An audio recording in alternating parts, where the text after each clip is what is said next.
അഹമ്മദാബാദ് വിമാന ദുരന്തത്തിന്റെ അന്വേഷണ റിപ്പോർട്ട് പുറത്തു വന്നതിന് പിന്നാലെ ദുരൂഹത സംശയിച്ച് വ്യോമയാന വിദഗ്ധർ വിമാനത്തിലെ ഇന്ധന നിയന്ത്രണ സ്വിച്ച് ഓഫായതാണ് അപകട കാരണം എന്നാണ് എയർക്രാഫ്റ്റ് ആക്സിഡന്റ് ഇൻവെസ്റ്റിഗേഷൻ ബ്യൂറോയുടെ കണ്ടെത്തൽ. ഇന്ധന സ്വിച്ചുകൾ ഒരു കാരണവശാലും തനിയെ റൺ മോഡിൽ നിന്ന് ഓഫ് മോഡിലേക്ക് മാറില്ല എന്ന് വിദഗ്ധർ ചൂണ്ടിക്കാട്ടുന്നു. സംഭവിച്ചത് പിഴവോ തകരാറോ എന്ന് റിപ്പോർട്ടിലും സ്ഥിരീകരണമില്ല. പുറത്തുവന്നത് അന്തിമ റിപ്പോർട്ടല്ല എന്നാണ് കേന്ദ്ര വ്യോമയാന മന്ത്രാലയത്തിന്റെ വിശദീകരണം. കോക്പിറ്റ് സംഭാഷണവും മറ്റ് സാഹചര്യങ്ങളും പരിശോധിച്ച അന്വേഷണ സംഘം വിമാനത്തിന്റെ ലിഫ്റ്റ് ഓഫിന് തൊട്ടു പിന്നാലെ ഇന്ധന നിയന്ത്രണ സ്വിച്ച് റൺ മോഡിൽ നിന്ന് കട്ട് ഓഫ് മോഡിലേക്ക് മാറിയെന്ന അനുമാനത്തിലാണ് എത്തി നിൽക്കുന്നത്. 2 എഞ്ചിനുകളിലേക്കുമുള്ള ഇന്ധന നിയന്ത്രണ സ്വിച്ചുകൾ ഇത്തരത്തിൽ മാറി. നിങ്ങൾ എന്തിനാണ് ഇന്ധന സ്വിച്ച് ഓഫ് ചെയ്തതെന്ന് പൈലറ്റുമാരിൽ ഒരാൾ ചോദിക്കുന്നുണ്ട്. താൻ അങ്ങനെ ചെയ്തിട്ടില്ല എന്നായിരുന്നു അടുത്ത പൈലറ്റിന്റെ മറുപടി. കട്ട് ഓഫ് മോഡിൽ നിന്ന് നിമിഷങ്ങൾക്കകം സ്വിച്ചുകൾ റൺ മോഡിലേക്ക് തന്നെ മാറി. എഞ്ചിനുകളുടെ ത്രസ്റ്റ് വീണ്ടെടുക്കാനുള്ള പൈലറ്റുമാരുടെ ശ്രമത്തിന്റെ ഫലമാകും ഇതെന്നാണ് സൂചന. പക്ഷേ വിമാനം വളരെ താഴ്ന്നു പറക്കുകയായിരുന്നതിനാൽ എഞ്ചിനുകൾ സുരക്ഷിതമായി വീണ്ടും പ്രവർത്തിപ്പിക്കാനുള്ള സമയം ലഭിച്ചില്ല. ലിഫ്റ്റ് ഓഫിനും ക്രാഷിനുമിടയിൽ 30 സെക്കൻഡ് സമയം മാത്രമാണ് ഉണ്ടായത്. എയർലൈൻ രംഗത്തെ വിദഗ്ധർ ചൂണ്ടിക്കാണിക്കുന്നത് വിമാനത്തിലെ ഇന്ധന നിയന്ത്രണ സ്വിച്ചുകൾക്ക് ആകസ്മിക ചലന സാധ്യത ഇല്ല എന്നാണ്. പൈലറ്റുമാരുടെ ബോധപൂർവമുള്ള ഇടപെടലിലൂടെ മാത്രമേ അത് സാധ്യമാകൂ. സ്വിച്ചുകൾ തനിയെ നീങ്ങി മാറാതിരിക്കാനായി പ്രത്യേക സംരക്ഷണത്തോടെയാണ് വിന്യസിച്ചിട്ടുള്ളത്.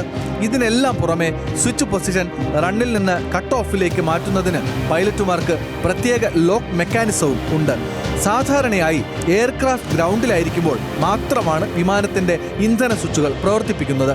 പുറപ്പെടുന്നതിന് മുൻപ് എഞ്ചിൻ സ്റ്റാർട്ട് ചെയ്യാനും ലാൻഡിങ്ങിന് ശേഷം എഞ്ചിൻ ഓഫ് ചെയ്യാനും മാത്രം. മറിച്ച് ഇന്ധന സ്വിച്ചുകൾ പ്രവർത്തിപ്പിക്കേണ്ടി വരുന്നത് ഏതെങ്കിലും തരത്തിൽ എഞ്ചിൻ തകരാറോ അല്ലെങ്കിൽ വിമാന സുരക്ഷ ഉറപ്പാക്കാൻ ഇന്ധന വിതരണം നിർത്തേണ്ടി വരുമ്പോഴോ ആണ്. എഞ്ചിൻ സുരക്ഷിതമായി തിരികെ പ്രവർത്തിപ്പിക്കാൻ കഴിയുമെന്ന് ഉറപ്പുണ്ടെങ്കിൽ ഉടൻ തന്നെ ഇത് ഓൺ ചെയ്യാറുമുണ്ട്. അപകടത്തിൽപ്പെട്ട വിമാനത്തിന്റെ ഇന്ധന നിയന്ത്രണ സ്വിച്ചുകൾ അടക്കമുള്ള കോക്പിറ്റ് നിയന്ത്രണ സംവിധാനങ്ങൾ 2019-ലും 2023-ലും മാറ്റി സ്ഥാപിച്ചിട്ടുണ്ട്. ഇന്ധന നിയന്ത്രണ സ്വിച്ചുകളുടെ തകരാറായിരുന്നില്ല ഈ അറ്റകുറ്റപ്പണികൾക്ക് കാരണമെന്നും വ്യക്തം. 2023-ന് ശേഷം ഒരു തകരാറും കോക്പിറ്റ് സംവിധാനങ്ങളിലും റിപ്പോർട്ട് ചെയ്തിട്ടില്ല. 2018-ൽ US ഫെഡറൽ ഏവിയേഷൻ പുറത്തിറക്കിയ വിമാനത്തിലെ ഇന്ധന സ്വിച്ച് വിച്ഛേദന സാധ്യതാ റിപ്പോർട്ടിനെ കുറിച്ചും അന്വേഷണ സംഘം പ്രത്യേകം പരാമർശിക്കുന്നു. എല്ലാ തരത്തിലുമുള്ള നിർദ്ദേശങ്ങളും അലേർട്ടുകളും എഞ്ചിൻ പ്രവർത്തനത്തിലും വിമാനത്തിലും പാലിച്ചിട്ടുണ്ട് എന്നാണ് റിപ്പോർട്ടിൽ പറയുന്നത്. കാലാവസ്ഥാ പ്രശ്നമോ പക്ഷികളുടെ ഇടിയോ ഉണ്ടായിട്ടില്ല. വിമാനത്തിൽ മറ്റേതെങ്കിലും വിധത്തിൽ അപകടകരമായ വസ്തുക്കൾ ഉണ്ടായിരുന്നതായും കണ്ടെത്തിയിട്ടില്ല. ടേക്ക് ഓഫ് ഭാരവും അനുവദനീയമായ വിധമായിരുന്നു. വിമാനത്തിൽ നിന്ന് പരിമിതമായ അളവിൽ മാത്രമേ ഇന്ധനം വീണ്ടെടുക്കാൻ സാധിച്ചിട്ടുള്ളൂ. വിമാനത്തിൽ ഇന്ധനം നിറച്ച ബൗസറുകളിൽ നിന്നും ടാങ്കുകളിൽ നിന്നും എടുത്ത ഇന്ധന സാമ്പിളുകളെല്ലാം തൃപ്തികരമാണ്. ഇന്ധന മലിനീകരണത്തെ തുടർന്നുള്ള ഇരട്ട എഞ്ചിൻ തകരാർ സാധ്യത തള്ളുന്നതാണ് പ്രാഥമിക റിപ്പോർട്ടിലെ കണ്ടെത്തലുകൾ. അഹമ്മദാബാദിൽ അപകടത്തിൽപ്പെട്ട എയർ ഇന്ത്യ വിമാനം പറത്തിയിരുന്നത് പൈലറ്റ് ക്ലൈവ് കുന്ദറാണ്. പൈലറ്റ് ഇൻ കമാൻഡ് ആയിരുന്നത് സുമിത് സബർവാളും. സുമിത് സബർവാൾ 8600 മണിക്കൂർ വിമാനം പറത്തിയ പൈലറ്റാണ്. കുന്ദർ 1100 മണിക്കൂർ പറത്തൽ പരിചയമുള്ള പൈലറ്റും.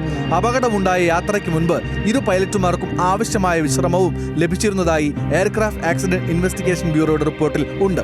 National desk news Malayalam.